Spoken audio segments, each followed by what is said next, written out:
ಮಗಳು ಬಂಗಾರ. ಸರೋಜ ಸ್ವೀಟ್ ತೊಂಬಾರೆ. ಅಬ್ಬಬ್ಬಾ, ಏನಪ್ಪ ಮಗಳಪ್ಪ ರೀ, ಅವಳು ಗೆದ್ದಿರೋದು ಒಂದು ಕ್ವಿಜ್ ಅಲ್ಲಷ್ಟೇ, ಒಲಿಂಪಿಕ್ನಲ್ಲಿ ಅಲ್ಲ. ನೋಡಿ, ಅಲ್ಲಿ ಒಲಿಂಪಿಕ್ನಲ್ಲಿ ಮೆಡಲ್ ಗೆಲ್ತಾಳೋ ಇಲ್ವೋ, ಆದರೆ ನನ್ನ ಕನಸು ಅವಳು ಡಾಕ್ಟರ್ ಆಗಬೇಕು ಅನ್ನೋದು. ಡಾಕ್ಟ್ರಾಗಿ ನನ್ನ ಹೆಸರು ಉಳಿಸ್ತೀಯಲ್ವ ಮಗಳೇ? ಹ್ಞೂ ಅಪ್ಪ, ನಾನು ಓದಿ ಡಾಕ್ಟರ್ ಆಗ್ತೀನಿ. ಸ್ವೀಟ್ ಬಾಕ್ಸ್ ಕೊಡೆ, ಎಲ್ರಿಗೂ ಹಂಚ್ ಬರ್ತೀನಿ. ರೀ, ಇಷ್ಟು ಚಿಕ್ಕ ವಿಷಯಕ್ಕೆ ಎಲ್ರಿಗೂ ಸ್ವೀಟ್ ಹಂಚಿದ್ರೆ ನಗೋದಿಲ್ವಾ? ಯಾಕೇನಾಗ್ತದೆ, 1000 ಜನ ಓದೋ ಸ್ಕೂಲಲ್ಲಿ ನನ್ನ ಮಗಳೊಬ್ಳೆ ಫಸ್ಟ್ ಪ್ರೈಸ್ ಗೆದ್ದಿರೋದು.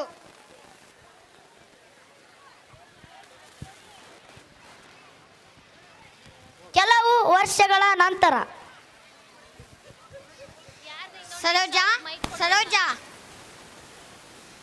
ನಮ್ಮ ಮಗಳು SLC ಟಾಪರ್ ಆಗಿದ್ದಾಳೆ ಕಣೆ. ಮಗಳಿಗೆ ದೃಷ್ಟಿ ಹೇಗಿರ್ತೈತಿ, ದೃಷ್ಟಿ ತೆಗಿಯೇ. ಹ್ಞೂ ರೀ. ಹಾಗೆ ಸಂಜೆಗೆ ಊಟಕ್ಕೆ ರೆಡಿ ಮಾಡಿಬಿಡು. ಅಕ್ಕಪಕ್ಕದವ್ರಿಗೆಲ್ಲ ಬರಕ್ಕೆ ಹೇಳಿದ್ದೀನಿ. ರೀ, ಇಷ್ಟು ಚಿಕ್ಕ ವಿಷಯಕ್ಕೆ ಎಲ್ಲರೂ ಕರೆದು ಊಟ ಹಾಕಿಸ್ಬೇಕಾ? ನೋಡಿ, ನನ್ನ ಮಗಳ ವಿಷಯದಲ್ಲಿ ನನ್ಗೆ ಯಾವುದು ಚಿಕ್ಕದಲ್ಲ. ಅದೇ ಗುರು ಬಂದ ನೋಡು, ಬಾರ ಗುರು. ನನ್ನ ಮಗಳು SLC ಟಾಪರ್ ಆಗಿದ್ದಾಳೆ.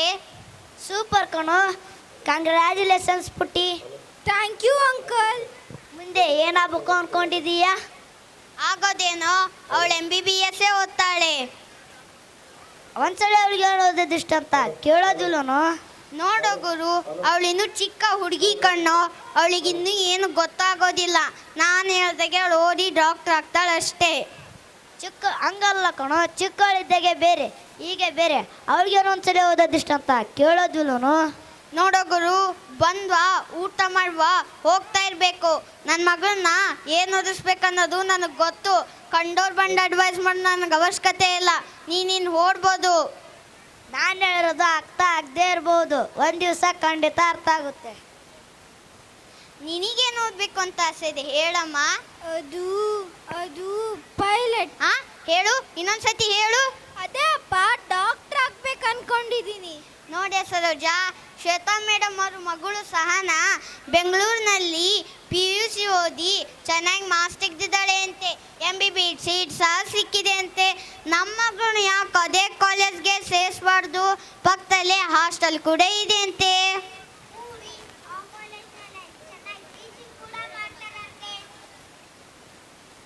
ಅಪ್ಪ ಬೇಡ ಅಪ್ಪ, ನಾನು ಇಲ್ಲೇ ಯಾವುದಾದ್ರೂ ಕಾಲೇಜ್ನಲ್ಲಿ ಓದ್ಕೊಂತೀನಪ್ಪ.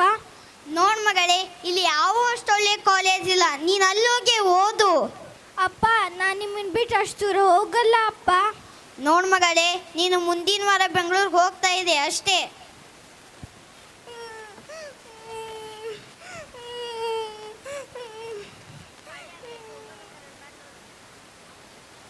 ಕೆಲವು ತಿಂಗಳ ನಂತರ ಸರೋಜಾ, ಸರೋಜಾ, ಇವತ್ತು ಮಗಳು ಇರತ್ತಲ್ಲ, ಏನಾಯ್ತು? ನಾನು ಮಗಳು ಇರತ್ತಲ್ಲಿ ಟೆನ್ಷನ್ ಆಗಿದ್ದೀನಿ. ನೀನು ಟೀ ಕೊಳ್ಳ ಕಾಫಿ ಕೊಳ್ಳ ಅಂತಿದೀಯಲ್ಲ.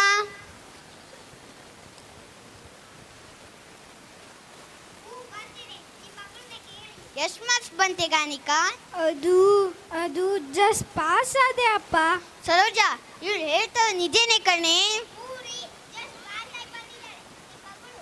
ಅಯ್ಯೋ, ನನ್ನ ಮರ್ಯಾದೆ ಹೊತ್ತಲ್ಲ, ಊರವ್ರಿಗೆಲ್ಲ ನನ್ನ ಮಗಳನ್ನ ಡಾಕ್ಟ್ರ್ ಮಾಡ್ತೀನಿ ಅಂತ ಹೇಳ್ಕೊಂಬಂದಿದ್ದೀನಿ.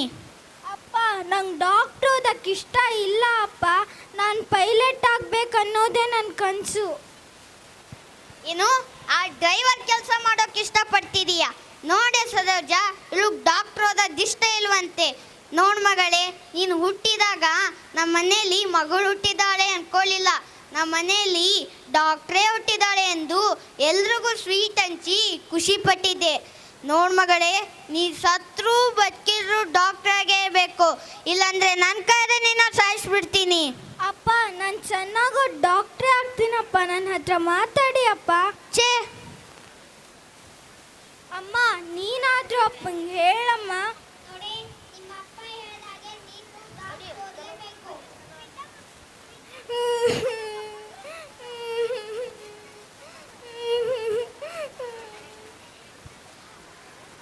ದಿನಗಳ ನಂತರ.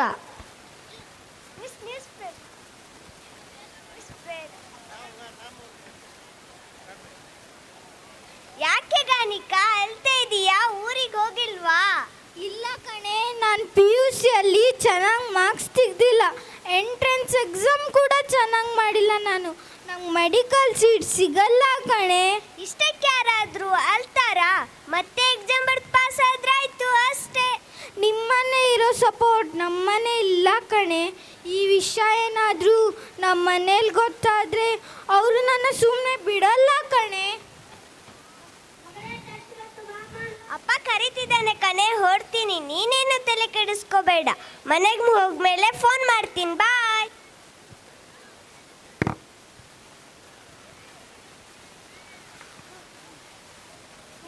ಅಯ್ಯೋ, ನಂಗೆ ಬೇರೆ ಅಪ್ಪ ಹೇಳಿದ್ದ ತಲೆಯಲ್ಲಿ ಓಡ್ತಾ ಇದೆ.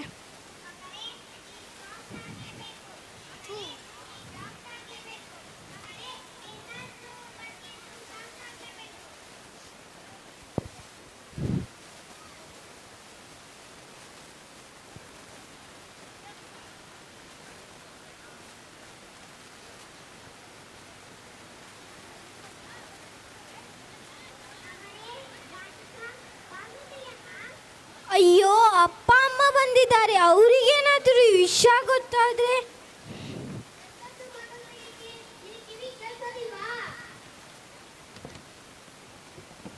ಐ ಆಮ್ ಸಾರಿ ಅಪ್ಪ.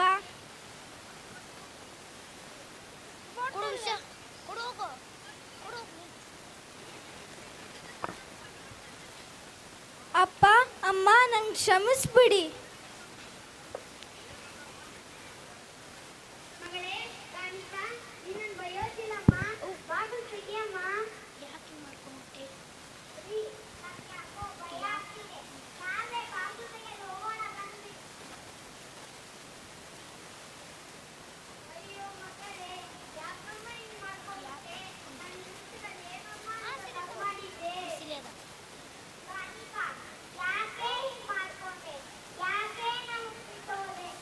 ಪುಟ್ಟಿ, ಯಾಕೆ ಹಿಂಗೆ ಮಾಡ್ಕೊಂಡ್ಬಿಟ್ಟೆ?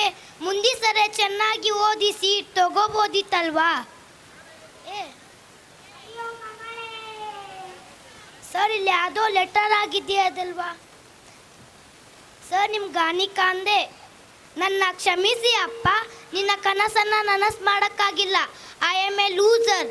ಅಪ್ಪ, ನಾವು ನಿನ್ನ ಡಾಕ್ಟರ್ ಆಗಿ ಸಾಯ್ತಿಲ್ಲಪ್ಪ, ನಿನ್ನ ಮಗಳಾಗಿ ಸಾಯ್ತಿದ್ದೀನಿ. ಅಮ್ಮ, ಅಪ್ಪನ ಚೆನ್ನಾಗಿ ನೋಡಿಕೊ. ಮಿಸ್ ಯು ಅಪ್ಪ.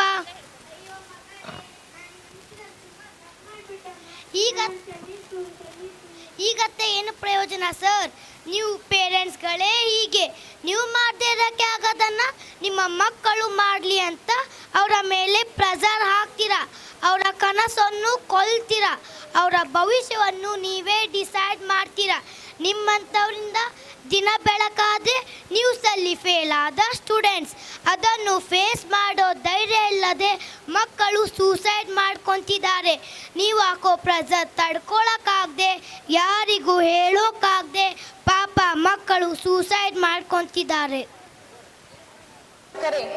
ಮಕ್ಕಳ ಕನಸಿಗೆ ರೆಕ್ಕೆ ಕಟ್ಟಿ ಅವರನ್ನ ಖುಷಿಯಿಂದ ಬದುಕಲು ಬಿಡಿ. ಜೀವ ಇದ್ರೆ ಇನ್ನೊಂದ್ಸಲ ಎಕ್ಸಾಮ್ ಬರೀಬಹುದು. ಜೀವನೇ ಇಲ್ದಿದ್ರೆ ನಿಮ್ಮ ಪ್ರೆಸ್ಟೀಜ್, ನಿಮ್ಮ ಸ್ಟ್ಯಾಂಡರ್ಡ್ ಯಾವುದೂ ಲೆಕ್ಕಕ್ಕೆ ಬರೋದಿಲ್ಲ. ಬದಲಾವಣೆ ನಿಮ್ಮಿಂದಲೇ ಶುರುವಾಗಬೇಕು. ವಿದ್ಯಾರ್ಥಿಗಳೇ, ಬದುಕಲು ಅದೆಷ್ಟೋ ದಾರಿಗಳಿವೆ. ಆತ್ಮಹತ್ಯೆ ಎಂಬ ಕಟ್ಟ ಕಡೆಯ ನಿರ್ಧಾರವನ್ನು ಕೈಗೊಳ್ಳುವ ಮುನ್ನ ನಿಮ್ಮ ಹೆತ್ತವರನ್ನು ಒಮ್ಮೆ ನೆನಪಿಸಿಕೊಳ್ಳಿ. ಆತ್ಮಹತ್ಯೆ ಎಂಬುದು ಸಾಧನೆಯಲ್ಲ. ಬದುಕಿ ನಿಮ್ಮ ಬದುಕನ್ನು ಗೆದ್ದು ಸಾಧಿಸಿ ತೋರಿಸಿ.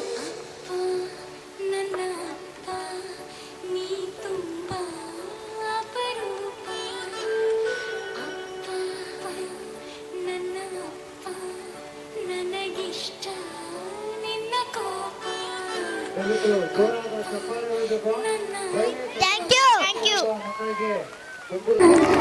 you.